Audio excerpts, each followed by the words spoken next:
नमस्कार दोस्तों, कैसे हैं आप सब लोग। स्वागत करता हूं आपका एक बार फिर से अपने यूट्यूब चैनल एसपी बोर्ड पर। आज के इस वीडियो में हम जो बात करेंगे वो थोड़ी ओबीसी सर्टिफिकेट से रिलेटेड बात कर लेंगे, क्योंकि एसएससी की दुनिया में इसके थोड़े अलग ही चर्चे हो रहे हैं। और चर्चा का मेन रीजन यहाँ से आया कि अब सीजीएल 18 और एमटीएस 18 वालों की ज्वाइनिंग आने लग गई है। तो जो ओबीसी कैंडिडेट्स है उन्हें कुछ टाइप की थोड़ी दिक्कत झेलनी पड़ रही है सर्टिफिकेट से लेकर। अब देखिए, ओबीसी में भी दो टाइप के स्टूडेंट थे। एक तो कैंडिडेट वो थे जिनका जो ओबीसी सर्टिफिकेट है वो एसएससी द्वारा दी गई क्रूशियल डेट पर बन गया था, तो उन्हें तो इससे रिलेटेड कोई दिक्कत आई नहीं है। लेकिन कुछ ऐसे स्टूडेंट थे जिनका डॉक्यूमेंट वेरिफिकेशन में जो उनका स्टेटस था वो उनको प्रोविजनल दिया गया, मतलब उनका जो सर्टिफिकेट था वो उस क्रूशियल डेट पर किसी भी कारण से नहीं बन पाया, या फिर उस समय उनको इस बारे में कोई खास जानकारी थी नहीं। तो ऐसे स्टूडेंटों के लिए उनके जो कंसर्न डिपार्टमेंट है या फिर जिस डिपार्टमेंट को उन्हें जॉब मिली है वो डिपार्टमेंट इन स्टूडेंटों से जो ओबीसी सर्टिफिकेट मांग रहा है वो उसी क्रूशियल डेट पर मांग रहा है। तो यहाँ पर आकर थोड़ी दिक्कत खड़ी हो जा रही है। बहुत सारे कैंडिडेट जिनका सिलेक्शन हो गया है या फिर जिनकी ज्वाइनिंग आ रही है उनका, और उनके अलावा भी कुछ ऐसे स्टूडेंट हैं जिनका डॉक्यूमेंट वेरिफिकेशन अभी होने वाला है, जैसे सीजीएल 19 वाले या सीएचएसएल 18 या 19 वाले, वो भी बहुत सारे मैसेज या कॉल कर रहे हैं। उनका भी मानना है कि यार ऐसा ना हो जाए कि कहीं ये दिक्कत इतने बार देखने को मिल रही है तो ऐसा ना हो मेरी जॉब चली जाए, मेरा जो डिपार्टमेंट है वो मुझे जॉब ही ना दे, या फिर मुझे एसएससी में ही डॉक्यूमेंट वेरिफिकेशन बाहर कर दिया जाए। तो इस टाइप की काफी दिक्कतें आ रही हैं और बहुत सारे अपने अपने मन में सवाल हो रहे हैं, क्योंकि कुछ ग्रुप में तो यहाँ तक कि ये लोगों ने इतनी बड़ी अफवाह उड़ा दी है कि आपकी कैंडिडेचर ही कैंसिल कर दी जाएगी। मतलब आपने जो कुछ पढ़ाई की है, अब तक पढ़ लिख कर आपने जो एग्जाम निकाला है, वो आपको जॉब नहीं दी जाएगी। आपकी जो जॉब रहेगी वो सिर्फ इस बेस पर आपको दी जाएगी कि आपका ओबीसी का सर्टिफिकेट उस डेट पर बना हुआ है कि नहीं बना हुआ है। अब आप जरा दिमाग लगाओ और खुद मन से सोचो, इस बात का कोई लॉजिक है?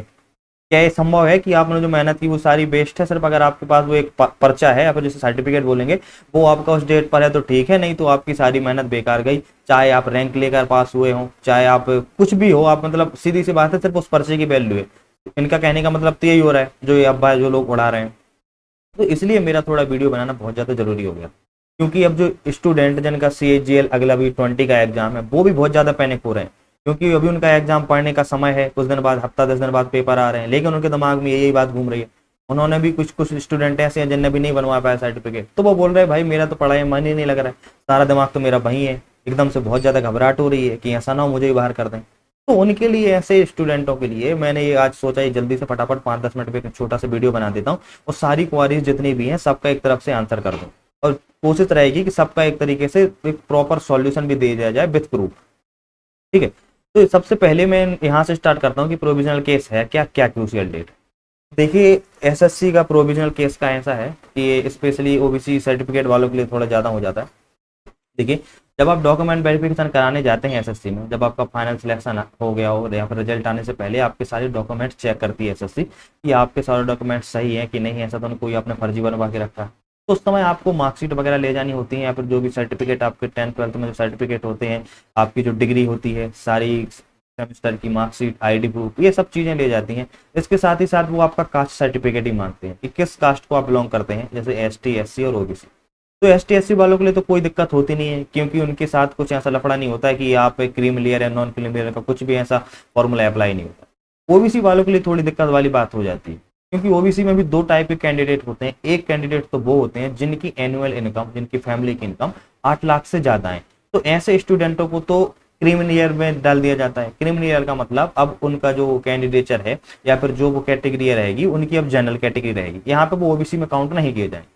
और कुछ दूसरे कैंडिडेट वो होते हैं जिनकी एनुअल इनकम 8 लाख से कम है, उनके लिए ओबीसी कैटेगरी में काउंट किया जाता है, वो नॉन क्रीमिनल ईयर की श्रेणी में आते हैं। ठीक है, ये बात यहाँ पे हो गई। तो अब हमें ये देखना होता है, तो अगर जो नॉन क्रिमिनल में आते हैं उनके पास क्या ओबीसी का सर्टिफिकेट होना चाहिए कि भाई आप नॉन क्रिमिनल में आ रहे हैं कि नहीं आ रहे हैं। ठीक है, तो हमारे पास सर्टिफिकेट, वहाँ पे सर्टिफिकेट हमें चेक कराना होता है। अब दिक्कत, मेन दिक्कत यहाँ पे आ जाती है कि कुछ ऐसे स्टूडेंट जो नए होते हैं, जिन्होंने पहली बार पेपर दिया है, उन्हें कुछ इसके बारे में नॉलेज नहीं होता है कि स्टेट का जो सर्टिफिकेट है वो अलग होता है या फिर सेंट्रल का अलग होता है। वो तो उसे ही सर्टिफिकेट मानकर चलते हैं जो स्टेट का उन्होंने अब तक बनवाया था ना। जो स्कूल में डॉक्यूमेंट वेरिफिकेशन तो स्कूल में होता नहीं, खैर स्कूल में जैसे कहीं एडमिशन लें या फिर कॉलेज में एडमिशन लें, तो हमारा छोटे में एक ओबीसी का सर्टिफिकेट बन जाता था स्टेट का जो होता था। तो उसी बेस को हम अब तक इसको भी यही मानते रहते थे कि हमारे पास तो ओबीसी का सर्टिफिकेट है, हमें कोई ज़्यादा दिक्कत है नहीं, हमें कोई समस्या नहीं आएगी। लेकिन यहाँ पर आकर थोड़ी स्थिति बदल जाती है। वो यहाँ पे क्या हो जाता है कि जब आप कोई भी सेंट्रल का एग्जाम देते हैं, जैसे आपकी जो रिक्रूटमेंट बॉडी है एसएससी जो आपका पेपर कराती है, तो वह जो आपका जो सर्टिफिकेट जो मांगती है वह पूरा सेंट्रल फॉर्मेट में मांगती है। स्टेट का आपका बना हुआ अच्छा है, लेकिन एक सेंट्रल फॉर्मेट पर भी आपका सर्टिफिकेट होना चाहिए। देखिए मैं बताता हूँ, ये मैंने फोटो डाल रखी है। ये जो आपका जो फॉर्मेट है वो एसएससी जब नोटिफिकेशन डालता है ना, एक पूरी पीडीएफ रहती है 7 से 8 पेज की, 10 पेज जितने की भी रहती है, उसी पीडीएफ में यह पेज एक ओबीसी सर्टिफिकेट वाला भी होता है कि आप जो सर्टिफिकेट बनवाएंगे सेंट्रल का, उसका फॉर्मेट यह होना चाहिए। इसमें देखिए पूरा फॉर्मेट रखा है कि आपका नाम है, आपके गांव या फिर आपके डिवीजन, आपके पिताजी का नाम, आप किस कैटेगरी को आप देखते हैं, नॉन क्रिमिनल में आप बिलोंग कर रहे हैं कि नहीं कर रहे हैं, ये सारी चीज़ इसमें रहती हैं। फिर आप जिससे इसको बनवाएंगे तो वहाँ पे इस अधिकारी के साइन वगैरह होंगे, फिर उसके बाद सील लग जाती है। ये फिर यहाँ पे आ जाती है एक डेट, इसी डेट का सारा लफड़ा है, इसी को लेकर सारा जो इशू हो रहा है वो बन रहा है। अब देखिए इस डेट के बारे में हम बात करते हैं, डेट क्या है। देखिए एसएससी जब भी अपना नोटिफिकेशन निकालती है ना, कोई भी एग्जाम अगर होता है तो उसका नोटिफिकेशन निकाला जाता है, तो उस नोटिफिकेशन मतलब जो फॉर्म भरने की जो लास्ट डेट होती है ना, उस लास्ट डेट से 3 साल पहले या फिर उस लास्ट डेट से 180 दिन बाद या फिर 6 महीने बोल सकते हैं, इस 6 महीने के बाद इसी डेट का ही सर्टिफिकेट जो है वह एसएससी वैलिड मानती है, सही मानती है। देखो इसको मैंने इसका ये यहीं से सब निकाला था, इसी में से निकाला। इसको जूम करके आप देखें तो ये इस पर क्लियर लिखी गई बात, आप इसको पढ़ पा रहे हैं तो एक बार आप पढ़ लीजिए। The OBC certificate in the prescribed format issued within 3 years before the last date of receipt of applications and up to 180 days after the closing date। मतलब कि आपका जो सर्टिफिकेट होना चाहिए वो या तो 3 साल पहले का होना चाहिए डेट से, या फिर वो है 6 महीने बाद का होना। ये चीज भी 6 महीने वाले इनने बाद में ही जोड़ी है। पहले ये इतनी मतलब आप समझ सकते हो किस लेवल की बेवकूफी करते थे। ये यह बोल देते थे कि आपका जो सर्टिफिकेट होना चाहिए वो सिर्फ डेट निकाल के 3 साल पहले होना चाहिए। अब आप खुद इसमें सोचिए, इस बात का कोई आपको सेंस समझ में आ रहा है कि आपने नोटिफिकेशन निकाला ही नहीं है और उससे पहले किसी कैंडिडेट को यह पता चल जाए कि अब जो एसएससी नोटिफिकेशन डालेगी उसमें हमें जो सर्टिफिकेट है वो 3 साल पहले का मांगेगा, तो हमें सर्टिफिकेट पहले से बनवा लेना चाहिए। ये कितनी बड़ी बेवकूफ़ी है, मतलब कि कोई भी कैंडिडेट अगर फॉर्म भरेगा तो उसको ये सारी चीजें जो आपके रूल्स हैं, जो आपकी पॉलिसी है, वो उसको नोटिफिकेशन पढ़ के ही तो समझ में आएगी। नोटिफिकेशन के बाद पहले से कैसे कोई चीज किसी को समझ में आ सकती है। तो इसके बाद इन्हें अभी ये गलती का एहसास हुआ कि हाँ ये तो कुछ ज्यादा ही बेवकूफ़ी हो जाएगी हमसे, तो उन्होंने इसमें चीज में सुधार किया। फिर उन्होंने क्या किया कि जिस दिन नोटिफिकेशन की लास्ट डेट होती है उससे 180 दिन मतलब 6 महीने बाद भी आप बनवा सकते हैं, तो हम उसको वैलिड मान लेंगे। ठीक है, तो उन्होंने एक नई चीज ये जोड़ दी थी, ये इन्होंने चीज जोड़ दी, लेकिन उसके बाद भी सॉल्यूशन नहीं निकला है। क्योंकि ये एसएससी क्या करती थी, अगर आपका ओबीसी सर्टिफिकेट इस डेट पर नहीं बना है और आप डॉक्यूमेंट वेरिफिकेशन में जा रहे हैं, आपके पास सर्टिफिकेट आपने नया बनवाया है या फिर 3 साल पुराना है, तो वो क्या करते थे, सीधे आपको बाहर ही कर देते थे प्रोसेस से। मतलब आप एग्जाम पास कर कर आए हैं, आपकी भली अच्छी रैंक है, कुछ भी हो, लेकिन अगर आपके पास ये सर्टिफिकेट नहीं है तो आप बाहर, सीधा पूरी प्रोसेस से आउट, ना कोई जॉब, कुछ भी रिलैक्सेशन नहीं, सीधा बाहर, ये कर देते थे। क्या हुआ था, ये करीब 15 या 16 के समय पे ऐसे बहुत सारे स्टूडेंट थे जिनको इस बारे में पता नहीं था। क्योंकि हम क्या करते हैं, कभी भी फॉर्म आता है तो हम ज्यादा इतना डिटेल में तो जाते नहीं कि भाई पूरा 30-40 पेज का पूरा नोटिफिकेशन पढ़ें कि आपकी पॉलिसी क्या है, आप क्या क्या मांग रहे हैं, आपकी क्रूशियल डेट है, इन सब चीजों के बारे में नहीं पढ़ते। तो ऐसे बहुत सारे कैंडिडेट थे जिनकी अच्छी खासी रैंक भी आई थी, लेकिन उन्हें इस वजह से बाहर कर दिया गया। तो फिर क्या हुआ, इन्होंने जाके सुप्रीम कोर्ट में केस वगैरह किया, हाई कोर्ट वगैरह में केस किया, केस सुप्रीम कोर्ट पहुंचा। तो वहां पे सुप्रीम कोर्ट ने एक ऑर्डर इशू किया था, ये देखिए ऑर्डर की भी कॉपी मैंने यहाँ पे लगा रखी, ये ऑर्डर इशू किया था सुप्रीम कोर्ट में। और इस ऑर्डर को आप अगर नहीं पढ़ पा रहे तो मैं आपको जूम करके बताता हूँ। ये देखिए कि इस ऑर्डर का जो मेन था, आपका पूरा सार बता देता हूँ, इसका सार क्या था। इन्होंने क्या कहा था कि ये देखिए यहाँ पे आप स्टार्ट करेंगे, ये केस की डेट थी और ये केस था कि यूओआई वर्सेस अब्दुल रशीद वाला केस था। इसमें इन्होंने बहुत क्लियरली मेंशन किया था कि commission will not insist on the candidates producing OBC certificate issued within cut off dates 3 years before the last date और receipt of application up to 180 days after the closing date. मतलब इन्होंने ये बात clear कर दी, SSC को भी इस बात को मानना पड़ा। इन्होंने सीधी बात बोल दी कि आप एसएससी जो आपकी रिक्रूटमेंट बॉडी है वो किसी भी कैंडिडेट को इस क्रूशियल डेट का सर्टिफिकेट देने के लिए इंसिस्ट नहीं करेगी। मतलब सीधे आप फोर्स नहीं करेंगे इस बात को कि अगर आपके पास सर्टिफिकेट है तो आपको ठीक है, आपके डॉक्यूमेंट वेरिफिकेशन होता है, आपको जॉब दी जाएगी, नहीं तो आपको सीधा बाहर कर दिया जाएगा। इस बात के लिए सुप्रीम कोर्ट ने इसको फटकार लगाई और इस बात के लिए समझाया भी कि आप ऐसे फोर्स नहीं कर सकते भाई कैंडिडेट को, हो जाती हैं गलतियां, हो जाती हैं, उसकी मेहनत की भी कदर करो, वो इतना पढ़ लिख के आ रहा है, अब जेन्युइन ही तो होगा तभी जाके तो यहाँ तक आया है। वो कुछ फेक होते हैं, ठीक है, उनका अपने तरीके पे वेरिफिकेशन कराओ। तो उसके लिए भी फिर सुप्रीम कोर्ट ने एक नया, उसके नीचे एक नई लाइन दी थी। उन्होंने क्या बोला था, देखिए कि the candidature of OBC candidates will remain provisional. मतलब फिर एसएससी ने बात बोली कि जो कैंडिडेट हैं जिनका जो मतलब ऐसे हैं जिनके क्रूशियल डेट पर सर्टिफिकेट नहीं बन पाया, तो उनका जो कैंडिडेचर है वो कैंसिल नहीं किया जाएगा, बल्कि उसको प्रोविजनल केस में डाल दिया जाएगा। अब ये प्रोविजनल केस क्या है, उसमें आगे लाइन में लिखा हुआ है कि subject to verification of his और her claim by the user department concerned as appointing authority. मतलब कि आपको हम सीधा बाहर नहीं करेंगे, हम आपको क्या करेंगे, प्रोविजनल केस लिख के दे देंगे, और उसके बाद आपको जिस डिपार्टमेंट में जॉब दी जाती है, आपको जैसे इनकम टैक्स डिपार्टमेंट मिलता है या फिर आपको एक्साइज डिपार्टमेंट मिलता है, आप किसी मंत्रालय में जॉब मिल रही है, तो ये आपका जो आपका कंसर्न डिपार्टमेंट जो होगा, वह डिपार्टमेंट आपकी अथॉरिटी आपको चेक करेगी पूरी तरीके से कि आप सही हैं कि नहीं। ऐसा तो नहीं आप फर्जी कोई भी व्यक्ति आके अपने आप को ओबीसी क्लेम कर रहा है, तो उस चीज के जो आप जवाबदारी रहेगी वो सारी अब आपकी डिपार्टमेंट की है और आपकी, आप दोनों के बीच की अब बात रही। अब एसएससी का यहाँ से रोल खत्म हो गया, वो सीधा आपको बाहर नहीं करेगा। ठीक है, ये बात यहाँ तक आप समझ में आ गई।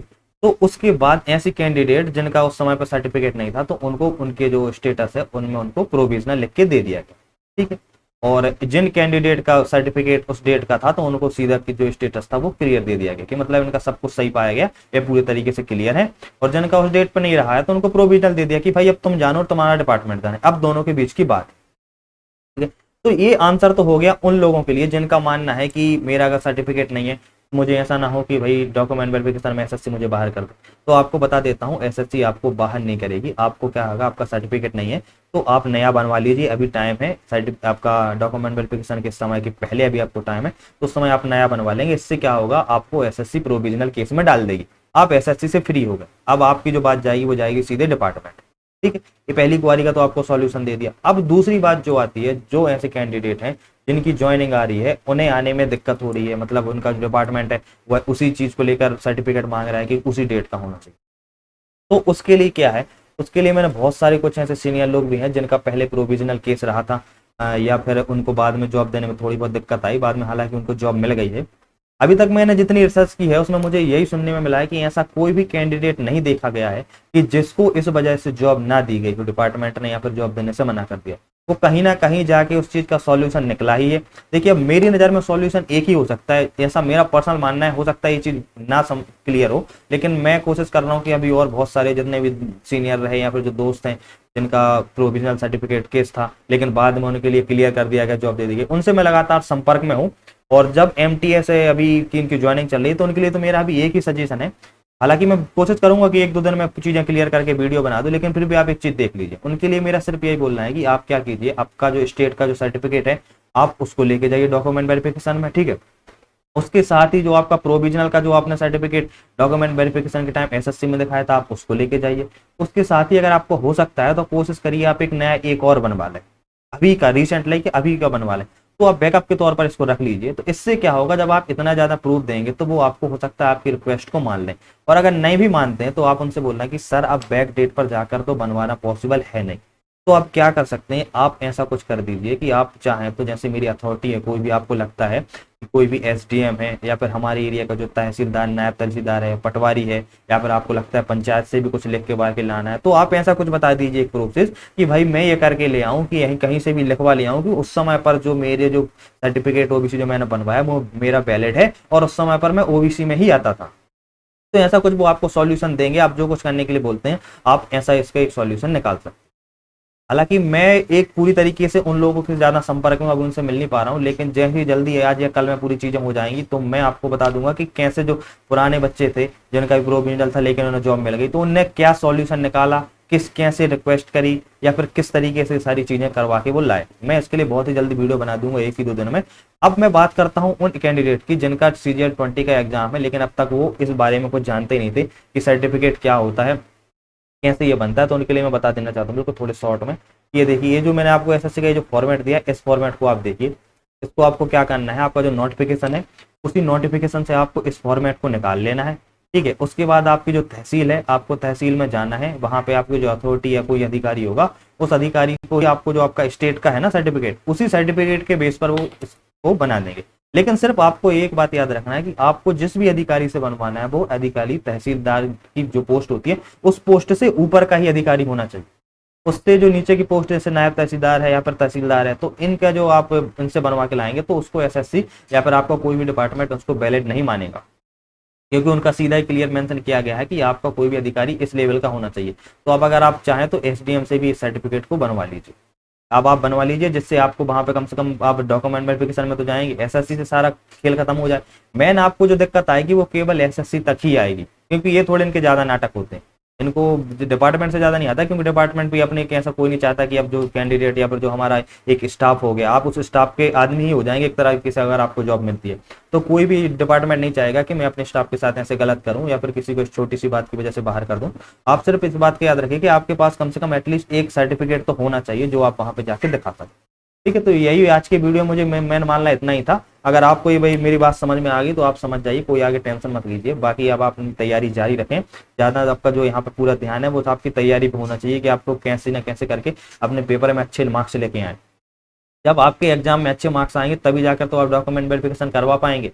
अब यही फेल हो जाएंगे इसी टेंशन को लेके कि यार मेरा क्या हो जाएगा, बाद में क्या होगा, तो फिर आप पेपर ही ठीक नहीं कर पाएंगे, आप वहां तक पहुंच नहीं पाएंगे, पूरी प्रोसेस नहीं आपकी हो पाएगी। और हालांकि इसका कोई लोड लेने वाली कोई बात है ही नहीं, आपको मैंने क्लियर ही आपको मेंशन किया हुआ है, देखिए कि आपको एसएससी बाहर नहीं कर पाएगी, आपको सीधा प्रोविजनल देगा। और प्रोविजनल वाले स्टूडेंट हैं भी जिनको अभी जो ज्वाइनिंग ले रहे हैं, तो यहाँ तक किसी सी बात है, आपको कोई दिक्कत ही नहीं है। और रही बात प्रोविजनल वाले की, तो उनके लिए भी कोई ज्यादा सोचने वाली बात नहीं है, ऐसे कैंडिडेट और भी थे जिनको प्रोविजनल दिया गया है। आप इस बात को समझ लें और उनको बाद में जॉब मिल गई। बस थोड़ा सा आपको परेशान होना पड़ सकता है कि हो सकता है आपका डिपार्टमेंट कोई एक दो सर्टिफिकेट आपसे बनवाए, हो सकता है आपकी पंचायत से या फिर आपकी तहसील से एसडीएम या किसी अधिकारी से बनवा के बोले कि आप लिखित में ले आए कि आप उस समय ओबीसी में आ रहे थे कि नहीं आ रहे। बस इतनी सी थोड़ी बहुत आपको दिक्कत हो सकती है, एक दो दिन आपको घूमना फिरना पड़ सकता है, इसके अलावा कुछ नहीं होगा। आपकी जॉब कहीं नहीं जा रही, इस बात को आप टेंशन फ्री रहें इस बात को लेकर। ठीक है, बाकी जिनकी तैयारी चल रही है वो अपनी तैयारी को जारी रखें। मैंने कल एक अपना वीडियो डाला हुआ था जिसमें थोड़ी स्ट्रेटजी के बारे में बात की थी कि कैसे कि लास्ट के समय पे क्या कैसे मॉक लगाएं, क्या आपकी स्ट्रेटजी होनी चाहिए पेपर को अटेम्प्ट करने की, उसको आप देख लेना। और कुछ आपके जो फ्रेंड लोग हैं जो इस बात को लेकर घबराए हुए हैं, जिनको टेंशन है, जिनका प्रोविजनल मिल गया या फिर जिनने अभी सर्टिफिकेट नहीं बनवाया, तो ऐसे लोगों को आप इसको वीडियो को शेयर कर दीजिए, क्योंकि उनके मन में भी थोड़ी ना कुछ तो टेंशन बनी ही होगी जैसे आपके मन में। बाकी अगर मुझे जैसे उन लोगों से मेरा संपर्क होता है, प्रॉपर एक सॉल्यूशन मिल जाता है कि किस तरीके से हम ये जो प्रोविजनल वाले अपने डिपार्टमेंट को एक प्रकार से मना पाते हैं या फिर किसी भी चीज रिक्वेस्ट से काम बन पाता है, उस बारे में मैं उस सारी वीडियो में पूरी बात कर लूँगा। ठीक है, तो आज की वीडियो में बस इतना ही था। अब मिलते हैं अगले वीडियो में। जय हिंद।